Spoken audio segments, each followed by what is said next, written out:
গ্রামবাসীদের নিজেদের উদ্যোগে গ্রামের রাস্তা তৈরি করা কাজ শুরু হলো ইটাহারের বানবোল গ্রামে।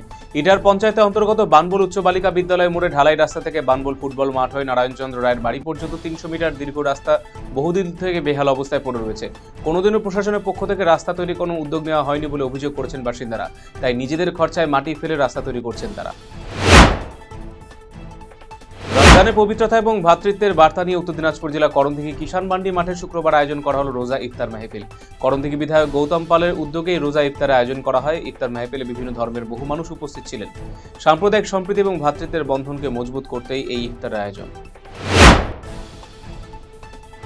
16 মার্চ থেকে পাইপলাইনের মাধ্যমে বাড়ি বাড়ি পৌঁছে যাবে পানীয় জল। দিনে দুবার করে পানীয় জল দেওয়া হবে বলে জানিয়েছেন পৌর প্রশাসক সন্দীপ বিশ্বাস। সকাল 8টা থেকে সকাল 9টা এবং বিকেল 4টে থেকে বিকেল 5টা পর্যন্ত পানীয় জল দেওয়া হবে রায়গঞ্জ পৌর এলাকায়। শহরে 20,000-এর বেশি বাড়িতে এই পানীয় জল পৌঁছে দেওয়া হবে। যদি কেউ পানীয় জলের জন্য আবেদন করেন তাদের বাড়িতেও পৌরসভা পানীয় জল পৌঁছে দেবে। বিজেপির পরিবর্তন যাত্রার সমাপ্তির দিনে ব্রিগেড সমাবেশ করবে বিজেপি।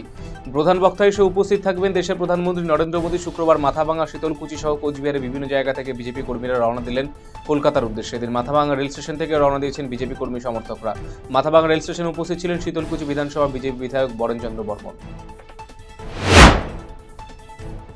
নম্বরবিহীন টোটোর বিরুদ্ধে অভিযানে নামলো বাগডোগরা ট্রাফিক গার্ডের কর্মীরা। এশিয়ান হাইওয়ে 2-তে অবৈধভাবে এই ধরনের প্রচুর নম্বরবিহীন টোটো চলাচল করে নিত্যদিন। শুক্রবার সমস্ত নম্বরবিহীন টোটো নিয়ন্ত্রণে আনতে বেশ কয়েক জায়গায় টোটো আটক করে ট্রাফিক গার্ডের কর্মীরা।